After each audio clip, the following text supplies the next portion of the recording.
यार एफबीआर वाले फ्रीलांसर्स के खिलाफ भी एक्शन ले रहे हैं। यार मैं फ्रीलांसर हूँ, मुझे कितना टैक्स पड़ेगा? और नहीं यार, टेंशन लेने की जरूरत नहीं, फ्रीलांसर तो वैसे ही ऐशी कर रहे हैं। क्या बात कर रहे हैं? जो बाहर से पैसा लेके आते हैं ना पाकिस्तान के अंदर, उन पे सिर्फ 1% टैक्स है और इसको भी कम कर सकते हो। अगर आप PSEB से रजिस्टर्ड हो ना, तो आपको जो टैक्स पड़ेगा वो 0.25% पड़ेगा। यानी 0.25% अगर मैं PSEB से जो रजिस्टर्ड हूँ, यानी अगर मैं 1 करोड़ रुपया कमाता हूँ साल का, तो मुझे देना पड़ेगा 25,000। बिजनेसेस का क्या हिसाब है? और बाकी जो लोकल फ्रीलांसर्स हैं और बिजनेसेस हैं, उनको तकरीबन पड़ रहा है 15 से लेके 45% तक। और अगर 6 लाख से कम है सालाना इनकम, फिर तो जीरो टैक्स है उनके लिए। अच्छा, लेकिन अगर उनकी इनकम जो सी 12 लाख से अबव है, तो उनको पड़ रहा है तकरीबन 15 से लेके 45% तक टैक्स पड़ रहा है।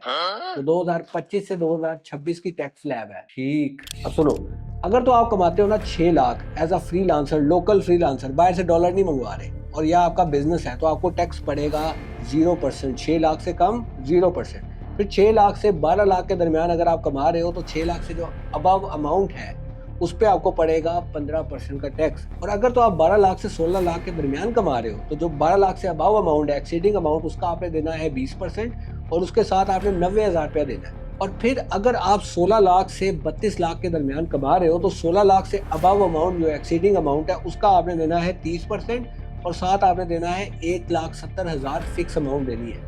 और फिर अगर तो आपकी इनकम है 32 लाख से 56 लाख के दरमियान, तो आपने क्या करना है, 32 लाख से एक्सीडिंग अमाउंट जो है उसका आपने देना है 40%, और 6,50,000 आपने एक फिक्स अमाउंट देनी है गवर्नमेंट को।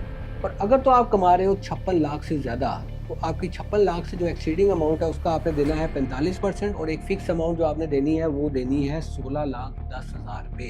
यार ये तो बहुत ज़्यादा नहीं है? या लेकिन यार वो तो टोटल इनकम पे होता है या वो सिर्फ प्रॉफिट पे होता है? क्योंकि बिजनेसेस पे आधे से ज्यादा जो अमाउंट हो रही होती है वो तो आपकी एक्सपेंसेस में आ रही होती है। बिजनेस अगर आप कर रहे हो ना, तो आपके एक्सपेंसेस निकाल के जो आपका नेट प्रॉफिट होगा उसके ऊपर ये अपना ओवरऑल अप्लाई होगा, उसके ऊपर ये परसेंटेज अप्लाई होगा, यानी जो प्रॉफिट होगा उसके ऊपर टैक्स होगा। और ये जो डिटेल्स हैं ये 2025 से 2026 का, यानी जो 2026 में आप रिटर्न करवाओगे, आप इस डिटेल के हिसाब से करवाओगे। वाह यार, अच्छी नॉलेज है, थैंक यू। ये भाई को फॉलो कर लो यार, अच्छी बातें बताता है। हाँ यार, कर दो फॉलो यार, भाई नहीं। ओके।